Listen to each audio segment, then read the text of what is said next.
Halo, selamat pagi, siang, sore, dan malam. Ketemu lagi bersama saya Dwi Purnomo dari kawasan Sains Technopark Pajajaran. Nah, kali ini kita akan membahas sebuah tools yang menarik yang akan membawa kita untuk merubah organisasi kita menjadi lebih powerful menuju visi barunya. Namanya adalah OKR, Objective Key Result. Pernah dengar? Mudah-mudahan pernah ya. Tapi belum pernah juga nggak apa-apa. Kita akan belajar banyak tentang OKR, bagaimana caranya kita menuju objektif yang baik. Sebenarnya OKR ini banyak dipertentangkan dengan yang namanya kinerja atau KPI, Key Performance Index. Apa bedanya OKR atau Objective Key Result dengan Key Performance Index? Nah, biasanya OKR itu memang disebut sebagai Objective Key Result, sementara KPI itu adalah Key Performance Index. Nah, OKR ini biasanya berorientasi pada outcomes, bukan output lah ya. Dan ini biasanya juga ada pengukuran seperti key resultnya. Sedangkan KPI ini adalah angka metrik yang mengukur kesehatan bisnis kita, dan kalau OKR berfokus dan terarah ke masa depan, ini mencoba untuk berpindah dari titik A ke titik B ke titik C sehingga bertahap. Tapi beda jadi kalau KPI ini bisa jadi dia menerima hasil ya atau indikator utama dan melihat hasil masa lalu atau tujuan atau target masa depannya. Sementara kalau OKR dia cenderung harus agresif, harus berani. Kemudian juga dia membantu mengarahkan perhatian pada sesuatu yang strategis bagi kepentingan organisasi bisnis kita. Kebanyakan para startup ini memiliki OKR yang menarik ya, karena membuat organisasinya itu lebih agile, lebih cepat, dan pace-nya itu menjadi sangat baik untuk mengejar banyak inovasi dan inovasi-inovasi yang memang diperlukan untuk tetap adaptif. Sedangkan KPI agak sedikit berbeda karena dia memantau kondisi mapan dan memberikan tolak ukur dan harus meminta tindakan ketika hasilnya keluar. Nah, kalau OKR ini punya periode waktu yang tertentu ya, kuartal, kemudian ada tahun, dan perubahan dari kuartal ke kuartal atau tahun ke tahun seiring dengan kemajuan kita. Sedangkan KPI ini agak sulit karena biasanya diukur secara berkelanjutan, mungkin memiliki banyak KPI yang sama dari kuartal ke kuartal atau dari tahun ke tahun, tapi target mungkin berubah. Nah, jadi sangat beda antara OKR dengan KPI. Kemudian mana yang lebih baik antara OKR dan KPI? Jadi sebenarnya tidak ada kompetisi antara OKR dengan KPI. KPI dan OKR itu sebenarnya saling melengkapi. Dan mereka tuh punya fungsi yang baik dalam organisasi jika kita memiliki keduanya. Mungkin gambar ini bisa membantu teman-teman, Bapak dan Ibu, kenapa kita perlu menggunakan OKR untuk menuju visi atau objektif dari riset kita yang dikomersialisasikan. Kalau kita anggap sebagai kendaraan, maka kendaraan ini sebagai strategi. Strategi itu seperti, kita mau kemana nih? Kemana sih sebenarnya kita ini? Nah, itu namanya strategi. Sedangkan OKR itu adalah ketika kita mempertanyakan apakah organisasi kita, hasil penelitian kita, proses hilirisasi kita atau komersialisasi kita ini pada jalur yang benar. Are you on the right path? Itu OKR. Sedangkan pada KPIs itu seperti di dashboard mobil, kemudian dia itu adalah indikator kesehatan bisnis kita. Apakah semuanya baik-baik saja? Nah, ini menjadi penting untuk memiliki keduanya sebenarnya. Sehingga kita tahu sudah seberapa dekatkah kita sama goals kita. Jadi apa bedanya dengan project management? Ini berbeda ya, karena OKR itu ngomongin tentang goals management, bukan project management. Jadi biasanya kita akan tahu goals kita sampai mana dan akan diraih pada bulan keberapa. Sehingga kalau kita lihat sejarahnya, dulu namanya MBO. MBO itu Management by Objective, The Practice of Management sama Peter Drucker. Kemudian tahun 81 kita kenal dengan istilah SMART, Smart, Specific, Measurable, Attainable, Reliable, dan Timely. Ini dikemukakan oleh George Dorrance dengan Smart Way. Kemudian kita juga sering dengar dengan BSC. BSC itu adalah Balance Scorecard yang diterbitkan oleh Kaplan dan juga Norton. Dan kemudian sekarang kita mengenalnya dengan OKR, Objective Key Result. Di era digital ini, di era yang serba cepat ini, menerapkan OKR itu sangat penting, apalagi kita berhadapan dengan generasi yang semakin kreatif, generasi yang dalam tanda kutip susah diatur, tetapi kita butuh kreativitasnya, dan kita perlu memonitor seberapa jauh dampak yang sudah kita hasilkan dalam riset yang kita hilirisasinya. Nah, bisa kita lihat dari sini, Bapak dan Ibu, teman-teman, kita lihat bahwa di sisi kanan ada bisnis model, di sisi kiri ada gunung es. Yang sering kali terlihat dari OKR adalah visi. tentang hal-hal yang harus dilakukan, tentang hasil utama yang harus dicapai, tujuannya, tujuan internal, dan lain-lain. Kemudian juga dibahasakan dengan ritual-ritual meeting seperti pertemuan mingguan, perencanaan, monef gitu ya, kemudian retrospektif dan daftar-daftar pekerjaan.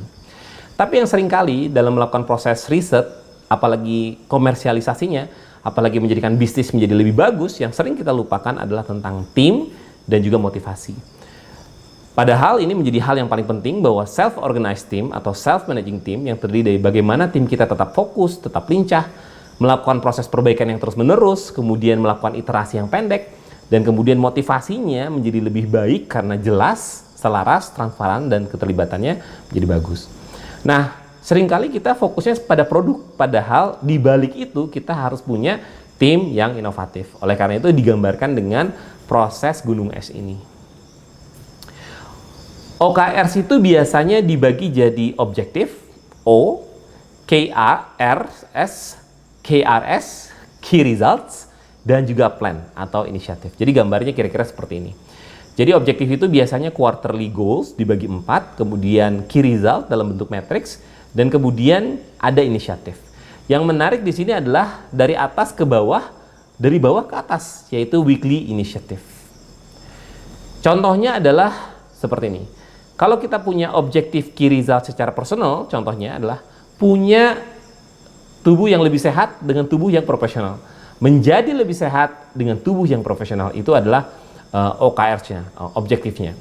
Sehingga KR-nya atau hasil kunci atau key result-nya adalah berat badan berkurang dari 85 menjadi 70, lingkar pinggang berkurang dari 95 menjadi 85.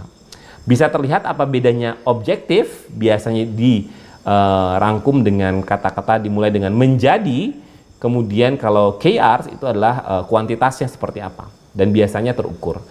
Nah, yang berwarna merah adalah inisiatif. Nah, inisiatif ini membuka kemungkinan untuk orang melakukan proses-proses perubahan agar bisa mencapai key result. Dan key result itu mencapai objektif. Nah, inisiatifnya di sini adalah olahraga minimum 35 menit per hari dan makan beras merah setiap hari. Nah, disinilah kita melatih apakah olahraga minimum 35 menit per hari akan direview setiap minggu. Apakah ini cukup pesimis? Apakah cukup optimis? Jika pesimis, kita naikkan menjadi lebih optimis. Jika terlalu berat, maka kita akan turunkan. Nah, disinilah keunikan OKR, karena kita bisa melakukan adjustment. Jangan-jangan cita-cita kita terlalu rendah, atau jangan-jangan terlalu over karena kondisinya tidak memungkinkan. Itulah contoh dari OKRs. Yang menarik dari OKRs adalah bukan tentang ritual-ritualnya saja, tetapi justru kita secara organisasi akan membuat organisasi kita tidak silo lagi. Contoh dari gambar ini adalah ketika kita mengalami kesulitan, kemudian kita tidak mau mendengarkan orang lain, kemudian tidak mau menyalahkan orang lain ataupun menyalahkan orang lain, atau kadang-kadang kita berdiri sendiri. Nah, permasalahan dalam komersialisasi riset menjadi bisnis adalah business outcomes. Business outcomes itu adalah bagaimana produknya bisa diterima pasar, tapi juga punya tim yang kuat, visibility-nya bagus, tapi juga menghasilkan uang. Ketiganya menjadi satu, jadi 3, kemudian menjadi business outcomes. Tidak bisa berjalan satu demi satu saja, tetapi semuanya harus berjalan. OKRs itu juga menitik beratkan pada outcomes. Outcomes itu adalah ketika kita bisa membuat sesuatu menjadi berhasil dan mengakibatkan sebuah dampak. Contohnya dari gambar dari Purdue ini ada 2 orang dokter, di mana dokter ini melakukan operasinya berhasil, well done, itu adalah output 1, tetapi ketika pasiennya meninggal, itu outcomes-nya tidak berhasil. Artinya dia berhasil menciptakan kegiatan 1 kali operasi, tetapi outcomes-nya tidak berhasil. Nah, begitu pula dalam bisnis, jangan sampai kita terjebak pada output, tetapi pada outcomes. Ini juga adalah kesalahan umum ketika para peneliti menghasilkan banyak output, tapi tidak menjadi outcomes. Apalagi dalam proses komersialisasi, tentunya harus menjadi outcomes. Tidak bisa terjebak hanya pada output, tapi tidak menjadi bisnis yang berjalan. Nah, bagaimana caranya kita melakukan proses-proses memecah silo? Biasanya kita perlu nih dalam sebuah proses komersialisasi riset itu adalah cross-functional team atau misalnya self-managing team. Biasanya dalam satu tim itu tidak hanya seorang teknologi saja, tetapi kita bisa menciptakan banyak fungsi-fungsi lain dalam organisasi. marketing, sales, resource, dan lain-lain sehingga menjadi sebuah bisnis yang berjalan. Kembali ke bisnis model kanvas, tentunya Bapak dan Ibu masih ingat bagaimana caranya kita memahami bisnis model kanvas. Ada customer segment, value proposition, bagaimana kita memaintain hubungan pelanggan, saluran distribusinya seperti apa, aktivitas kuncinya, key resource-nya, key partners-nya, kemudian struktur biayanya, dan struktur sumber pendapatan lainnya. Oleh karena itu, kita akan mencoba membuat 3 objektif untuk OKRs, Objective Key Result. Objektif pertama adalah bagaimana kita menciptakan produk yang diinginkan konsumen. Yang kedua adalah mengukur kelayakannya. Dan yang ketiga adalah viability-nya. Jadi objektifnya ada 3, yaitu produk, yang kedua kelayakan, yang ketiga keuangan. Kita akan coba membreakdown bagaimana menuliskan OKRs. Tujuan atau objektif. Biasanya ada beberapa hal. Tujuan pertama di sebelah kanan bisnis model adalah menciptakan produk yang baik dan diterima oleh pasar. Yang kedua adalah bagaimana kita menciptakan organisasi, sumber daya, dan kolaborasinya berlangsung dengan baik. Tujuan ketiga adalah keuangan dan prioritas lain. Nah, dalam menentukan objektif, yang perlu kita lakukan adalah bising. Bising berkomunikasi ya. Komunikasikan 3-5 hal yang ingin kita capai, nyatakan ide-ide besarnya, dan kenapa, big why-nya. Kemudian menginspirasi. Objektif itu harus menginspirasi dan juga memotivasi orang dengan tujuannya. Kemudian sasaran mungkin memiliki rentang jangka panjang atau jangka pendek. Kemudian kita bisa melokalisasi tujuan dalam tingkatan tim. Kemudian bisa bergulir dari satu kuartal ke kuartal berikutnya. Nah, tujuan ini akan mendorong tim kita untuk menjadi lebih berenergi karena kita memiliki narasi yang kuat dan inspiratif. Kemudian KRs, Key Result. Key Result itu adalah hasil kunci. Kita bisa mengidentifikasi 4 sampai dengan 6 hasil kunci yang mengukur keberhasilan untuk setiap tujuannya. Maka di sini kita lihat ada tujuan 1, tujuan 2, dan tujuan 3. Kemudian fokusnya itu pada hasil, bukan pada keluaran. Ingat, fokusnya pada outcomes, bukan pada output. Dan tentukan yang terbaik, bukan yang paling mungkin atau bisa diprediksi. Ini menarik. Kenapa? Karena biasanya kita melakukan proses-proses kegiatan berdasarkan best practice. Tapi justru dalam OKR ini kita menentukan yang terbaik, bukan yang paling mungkin terjadi atau bisa diprediksi. Kemudian kita bisa membangun hasil utama untuk mencapai hasil tambahan. Untuk hasil kunci atau key result biasanya harus pakai ukuran yang SMART. Specific, measurable, attainable atau achievable, kemudian relevan dan dibatasi oleh waktu. Nah, kemudian terakhir adalah inisiatif, OKRs. Tetapi di bawahnya ada inisiatif. Nah, inilah yang membuka peluang kreativitas agar tim kita bisa melakukan dengan cara-cara yang baru sehingga mendapatkan key result. Untuk inisiatif diisi dengan apa yang akan kita lakukan untuk mencapai tujuan kita, tindakan apa yang perlu kita lakukan, dan tugas apa yang perlu kita selesaikan. Dan inisiatif ini harus memanfaatkan tujuan, memiliki dampak pada key result, dan diubah dengan cepat jika tidak menimbulkan dampak. Seperti tadi contohnya. Karena kita punya beberapa quarter, maka kita bisa mengubah inisiatif jika inisiatif itu gagal atau tidak memberikan dampak yang baik. Oleh karena itu, OKR biasanya dijadikan menjadi 3. Maka kita punya desirability, visibility, dan viability. Desirability adalah tentang produk dan tujuan atau layanan kita. Yang ketiga adalah objective visibility. Yang kedua, itu tentang tujuan internal. Dan yang berikutnya adalah viability, tujuan keuangan. Sehingga ketika kita memiliki proses membuat bisnis, maka bukan hanya produknya, produk risetnya, tetapi juga keuangan, visibility, dan juga desirability, produknya itu sendiri. Berikut adalah hierarki OKRs. Hierarki OKRs ini agar kita memahami bahwa sebuah objektif itu biasanya kita buat dalam sebuah roadmap. Berapa tahun nih? Nah, biasanya kita sebut sebagai ultimate objective.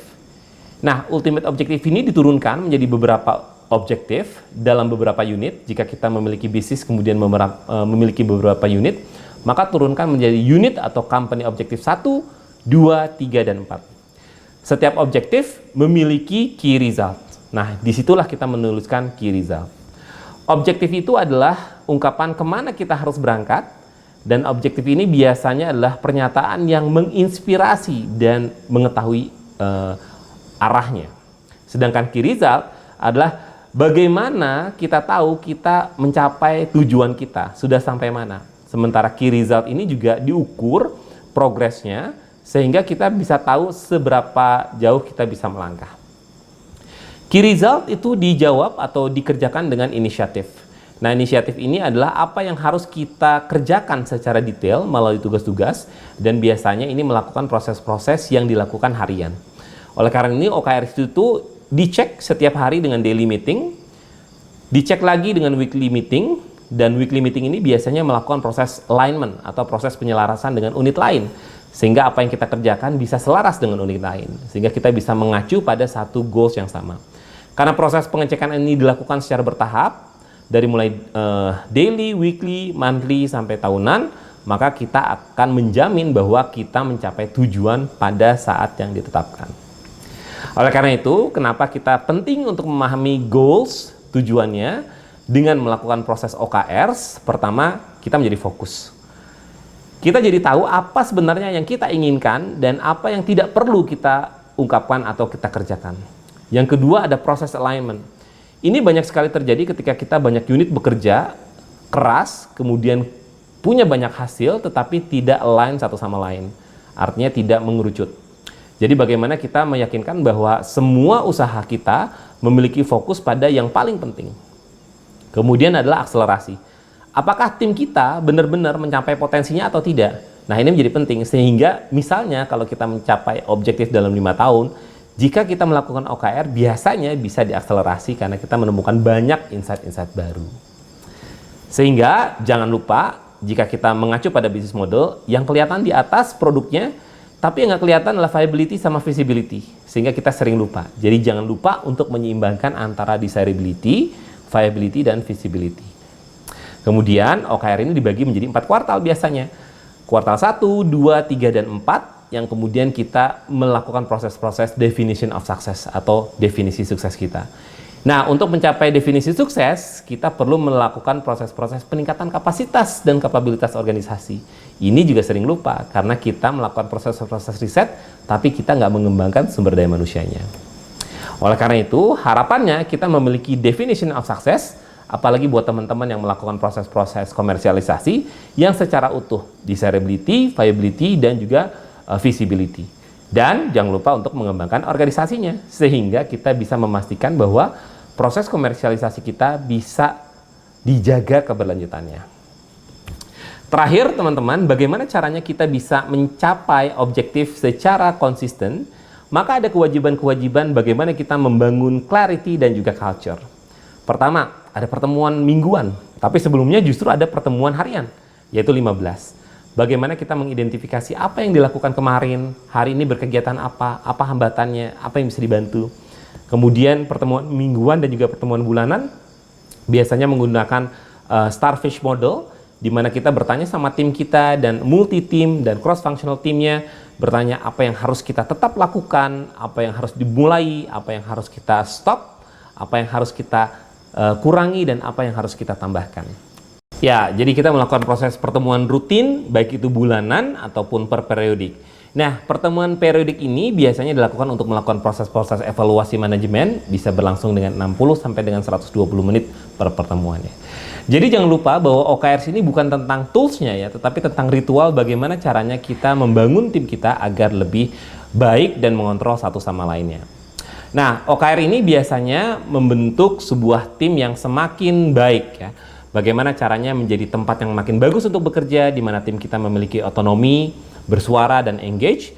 Punya juga jalan yang jelas menuju sukses, yaitu kejelasan, transparansi, dan sukses, dan fokus. Kemudian kita juga tahu bagaimana cara mencapai tujuan secara konsisten, sehingga bisa meluruskan struktur informasi dan data. Oleh karena itu, mudah-mudahan dengan OKR ini justru kita bisa mempunyai tim yang adjourning, yang bisa tim yang menyenangkan ya. Bisa forming, storming, walaupun dalam storming itu berantem-berantem, kemudian kita bisa norming, akhirnya bisa performing, dan bisa jadi tim yang jawara. Oleh karena itu, teman-teman, kita akan coba untuk bagaimana mengurai OKR dengan mengurainya menjadi 4 tahapan, Q1, Q2, Q3, dan Q4, sehingga kita bisa mendapatkan ultimate goal kita dengan mempertimbangkan desirability, viability, dan juga feasibility. Nah, biasanya OKR itu dengan membuat objektif.